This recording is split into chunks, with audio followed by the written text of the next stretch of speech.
Assalamualaikum warahmatullahi wabarakatuh. Sini saya Rofilianan Umaha dengan NIM 2001441000088 dari Prodi Sistem Informasi kelas DMJ 2C. Di sini saya akan menjelaskan tentang materi IPv4. Jadi di dalam materi IPv4 ini saya akan menjelaskan definisi singkat IPv4, jenis-jenis alamat IPv4, kelas-kelas IPv4, IP subnetting, kelebihan dan kekurangan pada IPv4. Jadi definisi singkat IPv4. Apa sih IP itu? IP adalah protokol yang memberikan alamat atau identitas logika untuk peralatan di jaringan. Sedangkan IPv4 adalah sebuah jenis pengalamatan jaringan yang digunakan di dalam protokol jaringan TCP/IP yang menggunakan protokol IP versi 4.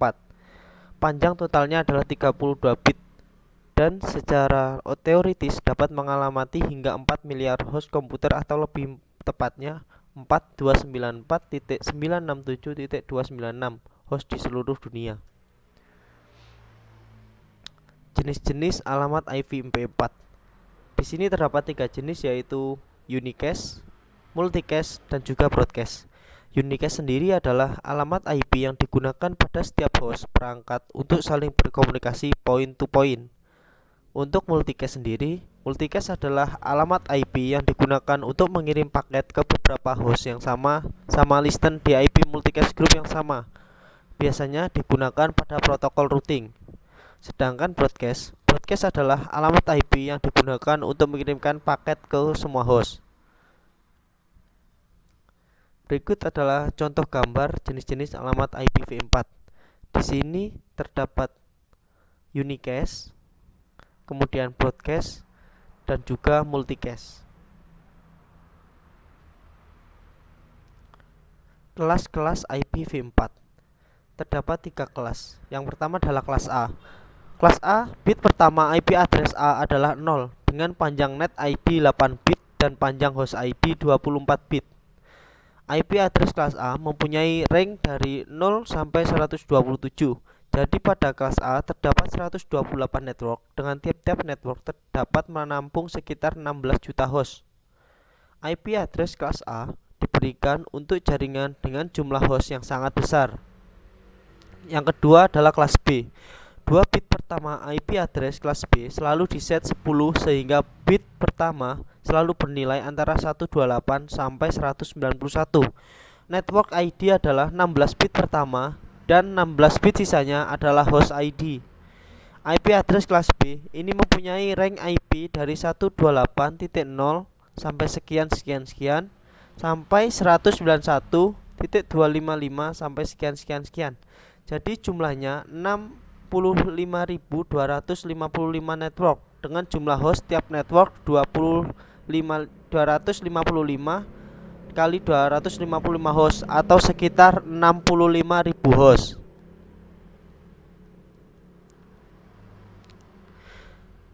Yang ketiga adalah kelas C. 3 bit pertama IP address kelas C selalu diset 110. Network ID terdiri dari 28 bit dan host ID 8 bit sisanya sehingga dapat terbentuk sekitar 2 juta network dengan masing-masing network memiliki 256 host. IP address kelas C mulanya digunakan untuk jaringan yang berukuran kecil seperti LAN.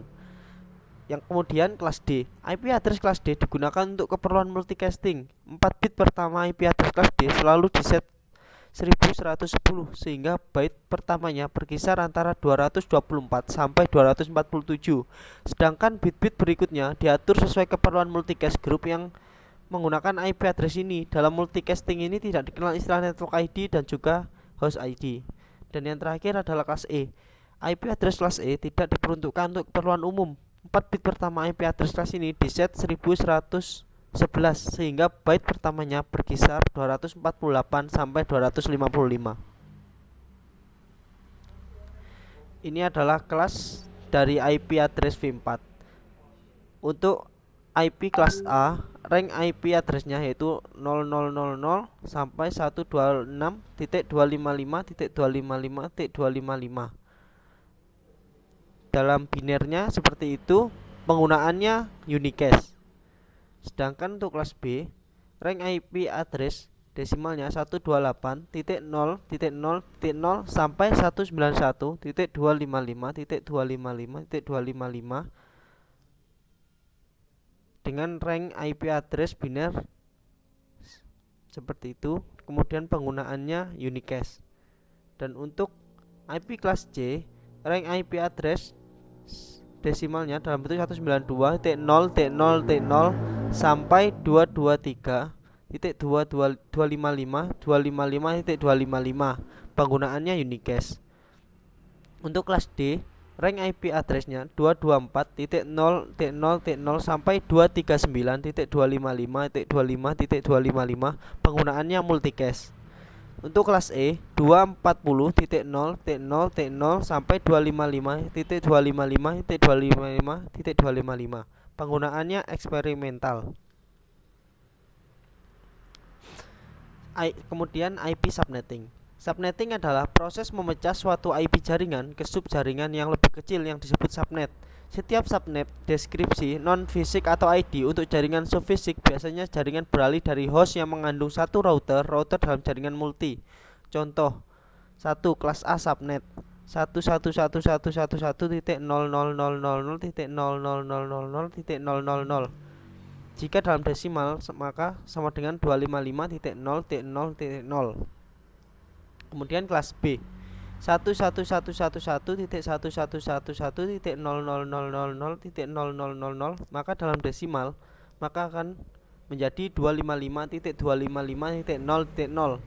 Kemudian kelas C 11111.111.111.000, maka dalam desimal akan menjadi 255.255.255.0. Kelebihan dan kekurangan IPv4. Kelebihannya 1. Tidak mensyaratkan ukuran paket pada link layer dan harus bisa menyusun kembali paket berukuran 576 byte.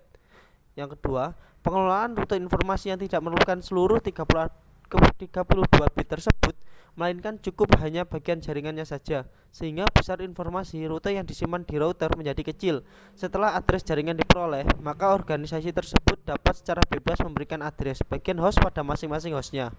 Kekurangannya sendiri 1. Panjang alamat hanya 32 bit atau 4 byte. 2. Dikonfigurasi secara manual atau DHCP. Yang ketiga, dukungan terhadap IPsec opsional. Dan 4. Fragmentasi dilakukan oleh pengirim pada router menurunkan kinerja router. Yang kelima, IPv4 yang hanya memiliki panjang 32 bit. Jumlah total alamat yang dapat dicapainya menjadi alamat. IPv4 meskipun total alamatnya mencapai 4 miliar, pada kenyataannya tidak sampai 4 miliar alamat karena ada beberapa limitasi sehingga implementasinya saat ini hanya mencapai beberapa ratus juta saja. Sekian dari saya, kurang lebihnya mohon maaf. Terima kasih. Wassalamualaikum warahmatullahi wabarakatuh.